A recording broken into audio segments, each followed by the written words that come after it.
UCC आखिर क्या है, इससे क्या होने वाला है, मैं अध्यक्ष महोदय थोड़ा इसको बताना चाहता हूं कि आजादी से पहले हमारे देश में जो व्यवस्था थी, शासन करने की व्यवस्था, उसमें एक ही नीति होती थी और वो नीति हम सब जानते हैं कि अंग्रेजों का जो शासन था, क्यों महाराज जी, फूट डालो और राज करो। तो वो नीति चलती रही। अपनी उसी नीति को अपनाकर उन्होंने कभी भी सबके लिए एक समान कानून नहीं बनने दिया, हमेशा उसको रोकने का काम किया गया। लोगों के जो व्यक्तिगत नागरिक मामलों को लेकर अंग्रेजों का रवैया सदैव कुटिलतापूर्ण रहा, क्योंकि उनका उद्देश्य विभिन्न वर्गों को आपस में लड़वाना था, उनको बांटना था। और जो जिस सामाजिक समरसता की बात मैं कह रहा हूं, जिस समरस समाज की मैं बात कर रहा हूं, उस समरस समाज को हमेशा बांटने का काम, उसको छिन्न भिन्न करने का काम उन्होंने किया। और संविधान निर्माण के समय में भी इस समान नागरिक संहिता के बहुत सारे प्रयास हुए।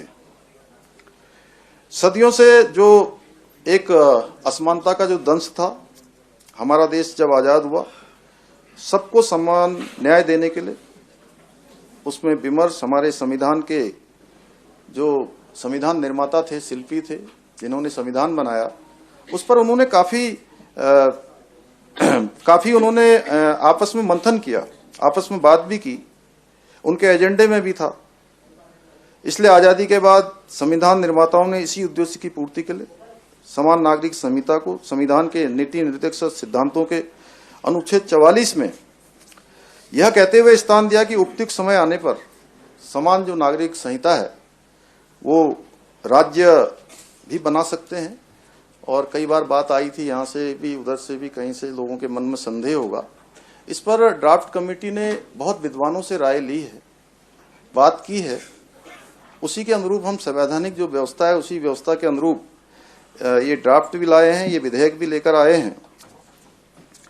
संविधान सभा से संबंधित विषयों को संविधान की जो समवर्ती सूची का अंग है बनाया गया, इसमें केंद्र सरकार के साथ साथ जो राज्य सरकारें हैं वह भी अपने राज्य के लिए समान नागरिक संहिता का जो कानून बना सकती हैं, इस प्रकार का प्रावधान उसमें किया गया है।